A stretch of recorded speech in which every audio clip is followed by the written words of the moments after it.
Поэтому берегитесь учений Московской Патриархии, в кавычках, ибо они с убийцами Христа, иудаизмом, соделали единоправие религий православия святого синагогой.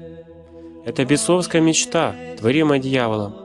Кто в этом имеет соучастие, тот не может быть другом Богу, ибо дружба сия святая, полна ревности и любви, и не потерпит такого бесчестия. Бегите от этих еретиков.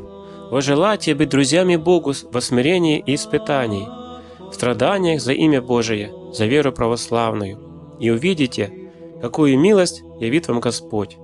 Спасайтесь с Богом. Державный Зосима.